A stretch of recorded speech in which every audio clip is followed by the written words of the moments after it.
Hello viewers, welcome to Newsweek South Asia, where we will provide you fresh insights into South Asia's geopolitical, strategic and security situation. Let's take a look at the headlines first. Delhi police arrest LET terrorist Shabir Ahmed Lone in major terror bust.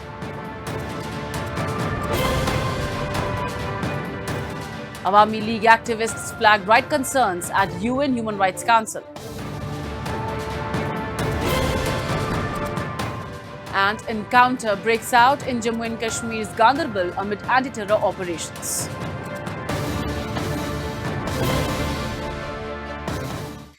A major terror plot has been foiled in India's capital, exposing yet another Pakistan-linked network operating across borders. The Delhi Police Special Cell has busted a Lashkar-e-Taiba module with deep connections to Pakistan-based handlers, arresting 8 operatives across multiple states. The crackdown not only prevented a possible large-scale attack, but has once again highlighted Pakistan's continued role in sponsoring terrorism in the region. कई जगह की देश में इन्होंने sensitive ठिकानों की, कई मंदिरों की, कई जगहों की ऐसे जहां हैवी फुटफॉल एरियाज हैं वहां की इन्होंने रेकी भी की थी. उसके वीडियोस भी इन्होंने पाकिस्तान भेजे थे. In a swift counter-terrorism operation, the Delhi Police Special Cell dismantled a module linked to the Pakistan-based terror outfit Lashkar-e-Taiba. The breakthrough came after suspicious posters appeared at Delhi's Janpath metro station carrying pro-Pakistan slogans, references to Kashmir and imagery of militant Burhan Wani. Investigators say this was part of a larger coordinated effort to incite and prepare ground for terror activities. Following technical surveillance and intelligence tracking, multiple arrests were made across states. While details of other operatives remain limited visually, officials confirmed that the module included individuals operating under fake identities, many of them illegal infiltrators. The key breakthrough, however, came with the arrest of mastermind Shabir Ahmed Lone in Delhi, who had been directing the network. Shabbir Ahmed Lone को कल रात Ghazipur area से पकड़ा गया है. अगर आपको ध्यान होगा तो लास्ट मंथ आप लोगों के सामने ही हम मुखातिब हुए थे और आपको बताया था कि एक मॉड्यूल के बारे में बताया था जिसमें 8 लोग पकड़े गए थे, जिसमें 7 बांग्लादेशी नेशनल्स थे और 1 इंडियन नेशनल था, जिसमें उमर फारूक और रबीउल इस्लाम मेन कैरेक्टर्स थे, प्लस जो कि पकड़े गए थे कलकत्ता से. कलकत्ता में एक जगह थी माझर पैरा, वहाँ से पकड़े गए थे. और सब्सिक्वेंटली 6 लोग त्रिपुर तमिलनाडु से पकड़े गए थे जो बांग्लादेशी नेशनल थे. उनका हैंडलर ये शब्बीर अहमद लोन था. शब्बीर अहमद लोन के पास से 2300 रुपये करीब बांग्लादेशी टका, जिसे बांग्लादेशी करेंसी बोलते हैं, वो मिला है. इसके अलावा 1400 रुपये नेपाल की करेंसी और 5000 रुपये पाकिस्तान की करेंसी मिली है, प्लस 3000 इंडियन करेंसी भी मिली है और एक नेपाल का सिम भी मिला है. Interrogation has revealed that Lone was actively recruiting, radicalizing and tasking operatives to conduct reconnaissance of sensitive locations and arrange logistics for possible attack. What makes the case more alarming is its direct link to Pakistan-based handlers. Lone was in touch with senior Lashkar-e-Taiba operatives and was acting on instructions from across the border. Experts believe this is part of a larger pattern where Pakistan-backed networks attempt to revive sleeper cells inside India using cross-border infiltration routes and local support systems.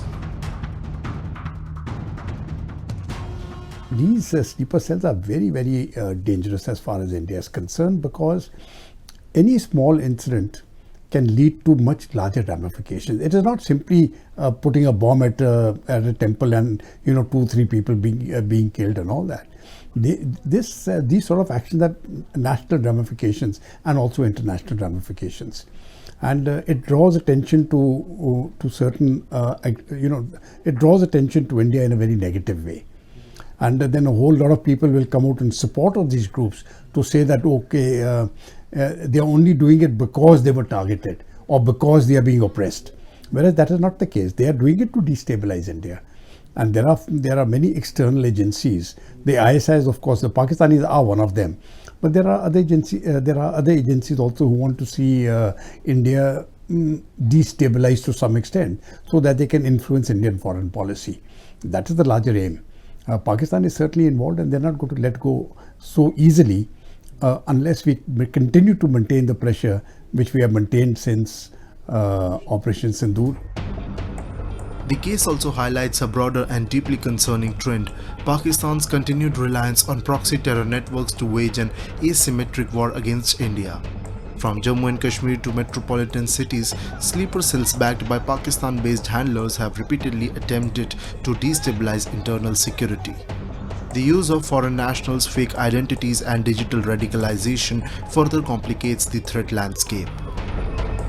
Security experts argue that such modules are part of a larger ecosystem of state-sponsored terrorism where extremist ideologies are nurtured, funded, and exported beyond borders. India has consistently raised concerns on international platforms about Pakistan's role in sheltering and supporting terror outfits. However, repeated incidents like this continue to expose the gap between global commitments and ground realities.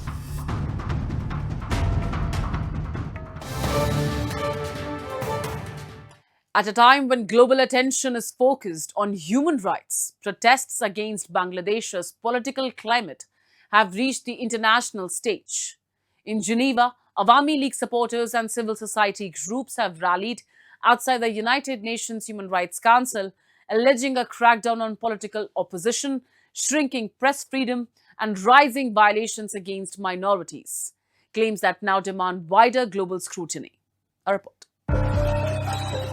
The human rights climate in Bangladesh has reportedly worsened in recent times, raising concerns among international observers and rights organizations.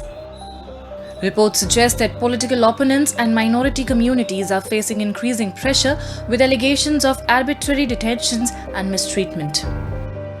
Incidents of religious intolerance, including attacks on places of worship, have also been highlighted. Amid these developments, democratic institutions are perceived by many as coming under strain, prompting calls for greater global attention and oversight. Protesters gathered near the UN complex, holding demonstrations and shouting slogans against the current government in Bangladesh. They allege a ban on the Awami League, attacks on minority communities, and a lack of press freedom in the country. Addressing the gathering, speakers claim that since August 5, 2024, Bangladesh has witnessed widespread human rights violations, including alleged killings of political workers, journalists, intellectuals, and members of various professions. Human rights is degrading every day. All the people, secular people, are suffering in Bangladesh. They are jailed. They are punished. There is mob violence with all the open thinking people, all the supporters of Bangladesh Awami League, all the supporters of secular Bangladesh. So we are front of United Nations Geneva to raise our voice against the actual situation in Bangladesh, and we beg to international community to support us and raise voice against actual situation in Bangladesh. Last month there was a IWASH election. Unfortunately, BNP take the power of Bangladesh, but they are continuing the same illegal things in Bangladesh, violation against minority and violation against humanity. They also accused authorities of carrying out detentions and custodial torture without due legal process. The protesters further alleged that major political parties, including the Awami League and other secular groups, were excluded from the electoral process. There's a mob violence, mob lynching. There at least at that time 537 people were killed. 213 documented cases that Awami League activists and its associated organizations activists were killed. More than few thousand people were injured. 369,000 people were arrested. 124 MPs and other political leaders, including journalists, professionals, were arrested. They are not getting bail. They are arrested. Somebody are arrested without any warrant, but still they are suffering inside the prison. And the biggest party of the country, the most popular party of the country, Bangladesh Awami League, was forcefully kept from the participating election by a executive order. We came here to raise our voice against that impunity, what's going on in Bangladesh at the moment. There was an election that was not participatory, and the new government has come.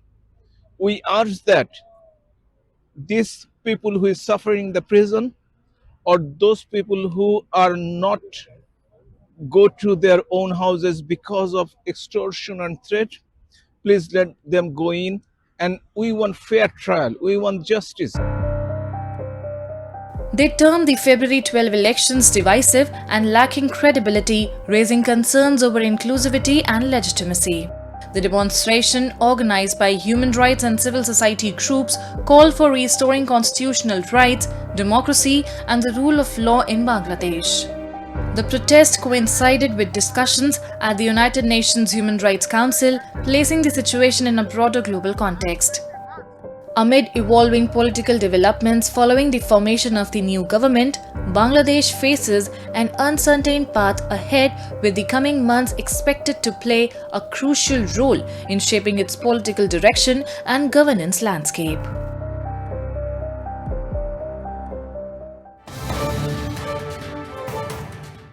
India's counter-terror grid in Jammu and Kashmir remains on high alert, with yet another encounter breaking out in Ganderbal. Acting on precise intelligence, joint teams of the Indian Army and Jammu and Kashmir Police engaged terrorists in a fierce gunfight. The operation highlights a continued push to foil Pakistan-backed infiltration and dismantle terror networks operating across the line of control. We have a report.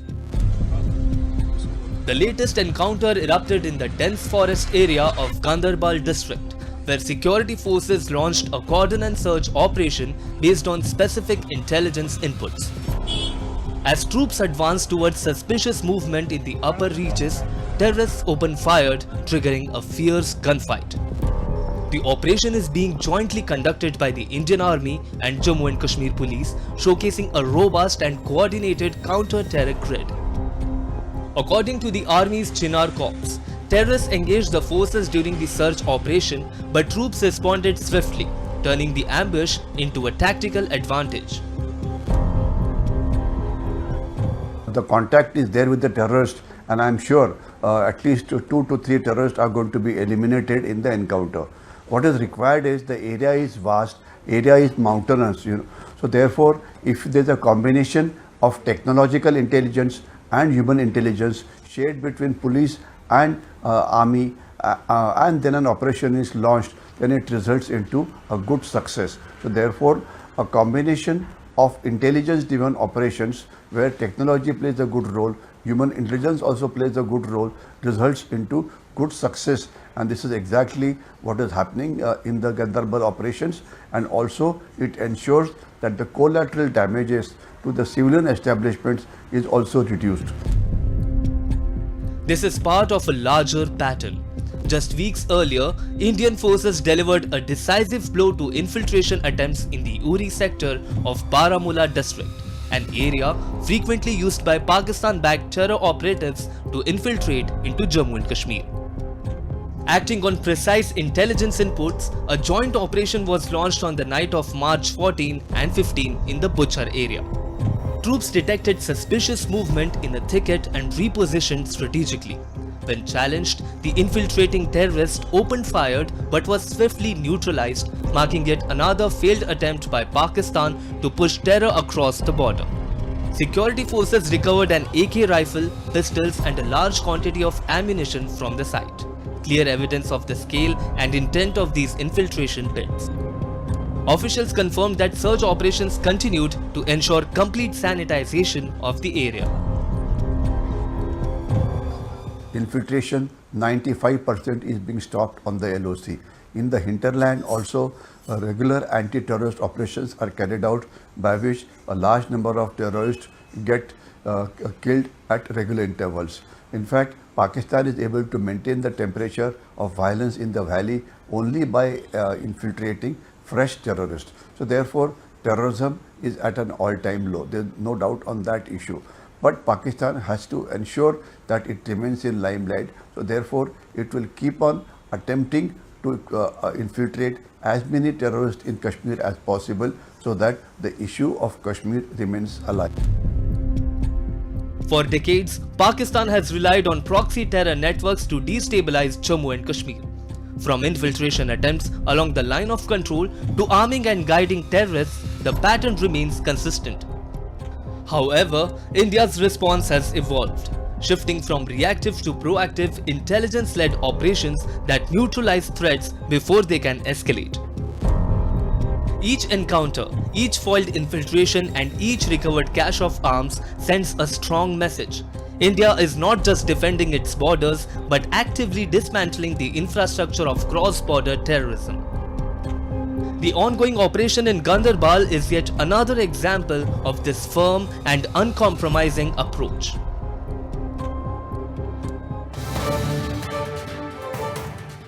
In Pakistan-occupied Jammu and Kashmir, discontent is mounting over allegations of corruption and administrative bias.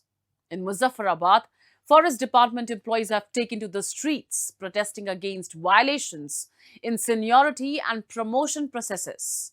The demonstration underscores a broader crisis in Pakistan-occupied Jammu and Kashmir, where workers across sectors are increasingly questioning transparency, fairness, and governance standards. In Pakistan-occupied Jammu and Kashmir, a protest demonstration was held outside the central office in Muzaffarabad, where Forest Department employees raised serious concerns over the violation of merit in the seniority list of peons. Workers say deserving employees have been sidelined, with promotions influenced by favoritism rather than fairness. The issue has triggered strong resentment as staff demands recognition of seniority and a transparent, merit-based system. आज ये जो हड़ताल है, ये एक अलामती हड़ताल है। ये वो लोग आए हुए जो मुतासर हैं।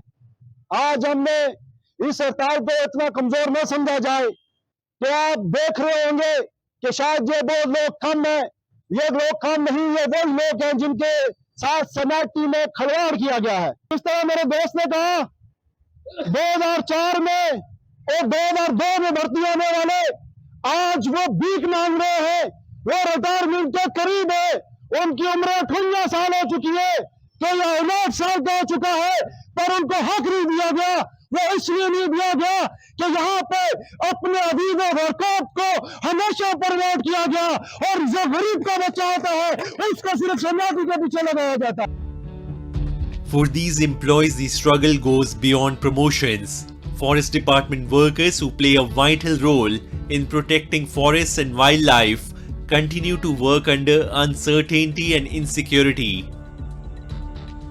Despite their service, they face neglect, lack of recognition, and limited career growth. Employees say this injustice must end, calling for urgent reforms, fair policies, and basic safeguards for those who are interested with preserving the region's natural resources.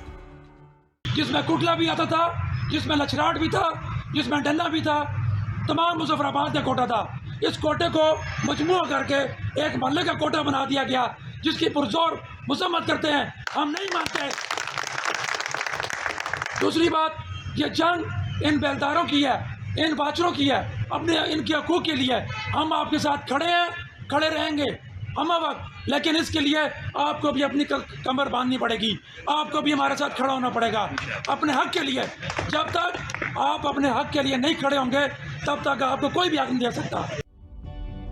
This protest is not an isolated case but reflects a wider pattern of hardship in Pakistan-occupied Jammu and Kashmir, where people across sectors continue to face corruption, administrative neglect, and lack of accountability.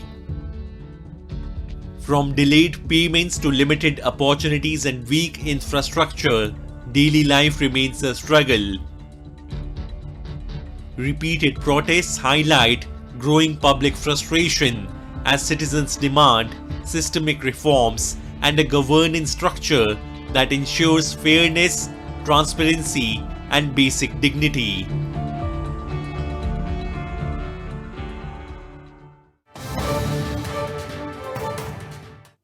And with that, we come to the end of this edition of Newsweek South Asia. We'll be back next week with more news, views, and analysis from the subcontinent.